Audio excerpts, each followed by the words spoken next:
François Hilland, je suis responsable du pôle citoyenneté et culture à la Ligue de l'enseignement de la Mayenne et en charge de l'animation départementale du CLAS, c'est-à-dire la volonté en fait, de faire réseau entre les différentes structures qui portent le CLAS sur le département de la Mayenne. Ça fait 6 ans que j'anime en fait ce réseau départemental de dispositifs du CLAS auprès des porteurs de projets. J'ai commencé exactement en 2018. La Ligue de l'enseignement, c'est une structure qui travaille sur différents domaines. On va du sport, en passant par la culture, en passant par la formation, mais on a aussi tout un volet, c'est un peu notre histoire, volet éducatif. Et donc forcément d'être en lien avec des acteurs éducatifs comme la CAF, c'est important pour nous. Et donc du coup, on est financé par la Caisse d'allocation familiale pour mettre en œuvre en fait, ce projet-là, et ça rentre dans l'ADN de la Ligue en fait, d'être en lien avec des acteurs éducatifs.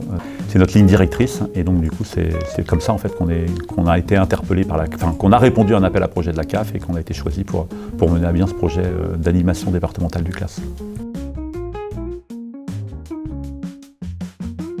Alors déjà, la CAF, dans sa branche parentalité, ce qui est intéressant, c'est qu'il développe différents projets en direction donc, des parents et évidemment des enfants. Et donc dans ce cadre-là, il porte différents dispositifs, dont le CLAS. Donc ça fait très longtemps que la CAF, au niveau national, porte le contrat local d'accompagnement à la scolarité. Et donc du coup, ça se décline sur les départements, et donc ils sont venus vers la Ligue de l'enseignement, ce que je disais tout à l'heure, on a répondu à un appel à projet. Du coup, ça répond à ces objectifs-là, en tout cas portés par la Caisse d'allocation familiale.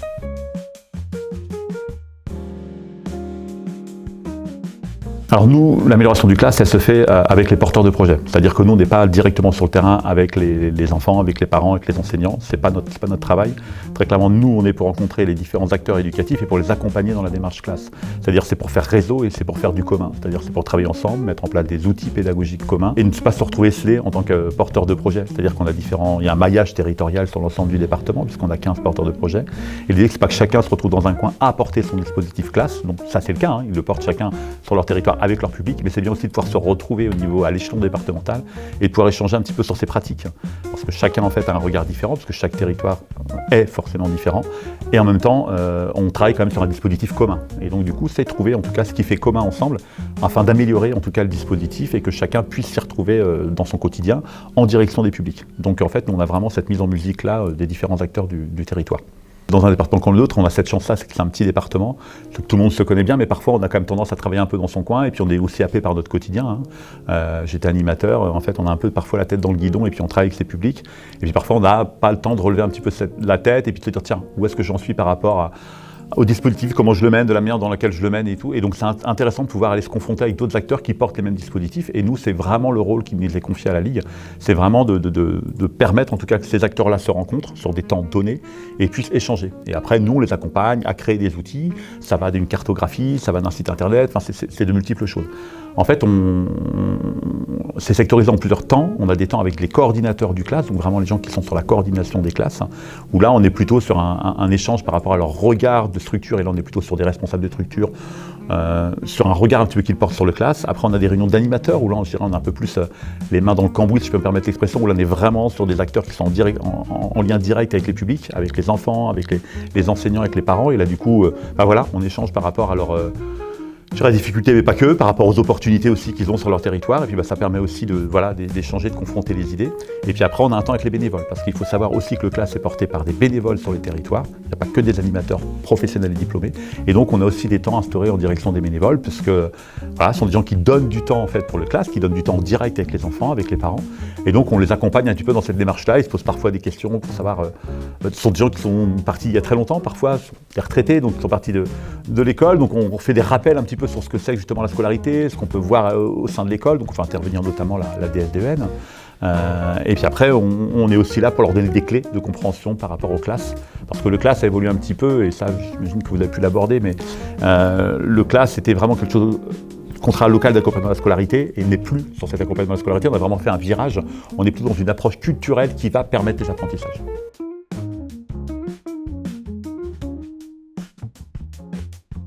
Alors forcément, je pense que ça les aide à mieux s'organiser. Alors on va se lancer un peu des fleurs. Non, c'est les retours qu'on a. Les retours sont plutôt positifs. Effectivement, comme tout à chacun, quand on travaille dans son coin, il y a un moment important, je le disais tout à l'heure, de se confronter avec d'autres partenaires qui sont sur le même dispositif.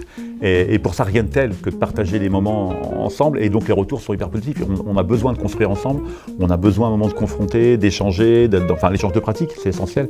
Et donc les retours sont très positifs, notamment je pense aux bénévoles, qui nous disent, bah, tiens, il y a d'autres bénévoles qui rencontrent. Parfois un bénévole peut être poser des questions sur son positionnement avec les enfants, sur son positionnement avec les parents. Et donc de pouvoir échanger avec d'autres bénévoles, ah tiens, toi tu fais comme ça dans ta structure, ça se passe comme ça, ok, bah, du coup voilà, on échange, on se dit les choses. Et donc rien que de se dire les choses, c'est important. Alors là je parle des bénévoles, mais entre animateurs aussi. C'est la force en tout cas d'un réseau de professionnels sur un petit département comme le nôtre, c'est de pouvoir se rencontrer, se connaître et de pouvoir échanger. Et puis les réunions qu'on fait nous, bah, elles permettent après de se connecter en dehors. C'est-à-dire qu'en fait nous ils se rencontrent dans le cadre des réunions qui sont menées par la Ligue, mais après on sait très bien que ce qui a été échangé pendant le temps de la réunion, l'animateur va prendre son téléphone, tiens, tu as dit ça ce matin, ça m'intéresse, comment tu l'as développé, comment tu as fait sur le terrain. Donc c'est très clairement de la mise en réseau et ça maintenant dans nos métiers en tout cas éducatifs, en direction des enfants, on est obligé de travailler en réseau, enfin on ne peut pas passer à côté. Le class, c'est essentiel.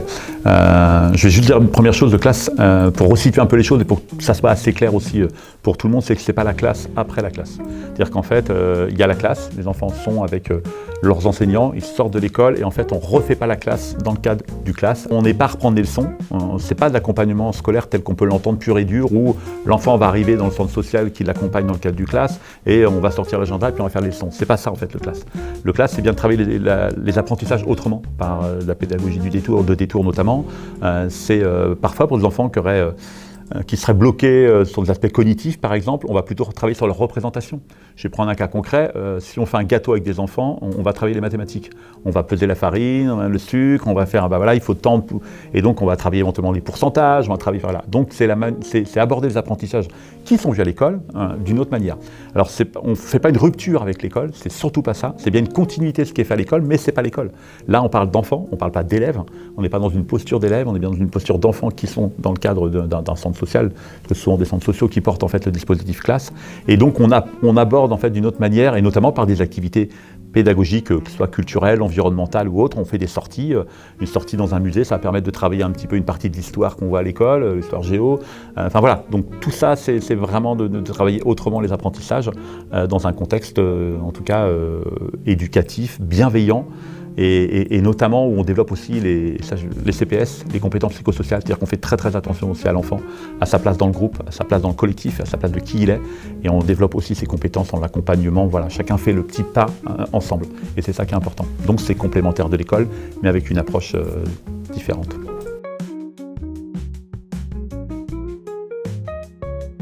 Moi, le message que je vais leur faire passer, c'est qu'ils viennent dans nos réunions, dans nos rencontres départementales, parce que c'est assez important. Ça, je le dis aux bénévoles, je le dis aux acteurs éducatifs, effectivement, je le redis, mais en tout cas, c'est l'importance en tout cas de travailler en réseau, donc ça, c'est important.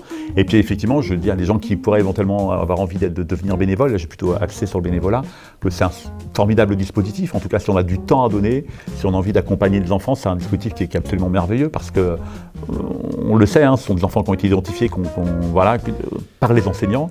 Alors c'est pas forcément des enfants qui ont des mauvaises notes, on va mettre le côté notes de côté, parce qu'il y a parfois des enfants du classe qui ont des très bonnes notes. Des enfants qui sont peut-être un petit peu en décalage par rapport parfois à l'école et qui ont besoin d'un accompagnement en plus, que ça soit sur leur posture aussi. Et donc du coup, moi je dis aux bénévoles, venez apporter ce que vous pouvez apporter par rapport à votre expérience, la richesse aussi. On est vraiment dans un croisement de compétences humaines, de relations, et donc c'est ça aussi le classe, quoi. C'est des rencontres entre des personnes, entre des enfants, entre les familles, et puis entre les enseignants aussi, ouais, complètement. Nous, le rôle sera toujours dans la continuité de ce que je disais tout à l'heure, c'est-à-dire vraiment faire du commun, faire ensemble. Et voilà, ça reste essentiel. Donc voilà, dans la continuité, je pense que le classe, que ce soit nous faire du commun, mais c'est aussi dans chaque structure, en tout cas, accompagner sur les réseaux, puis rayonner sur les territoires par rapport à ce dispositif qui est en train d'évoluer. Il y a tout un travail qui est en train de se faire aussi. On est vraiment sur un changement de cap. Je disais tout à l'heure, on n'est pas sur de l'accompagnement. Ça a été le cas, on a été sur de l'accompagnement pur et dur à la scolarité. On est en train vraiment de passer un cap. Et je vois bien que les porteurs de projets passent ce cap-là, donc c'est important. Voilà, on voit bien que tout le monde est en train d'aller vers justement ce que je disais tout à l'heure, cette approche autre, qui est différente et qui passe sur l'aspect apprentissage scolaire. Voilà. Et donc du coup, je pense qu'on y va petit à petit. Donc je pense que voilà, le message, en tout cas, c'est d'être dans cette continuité-là.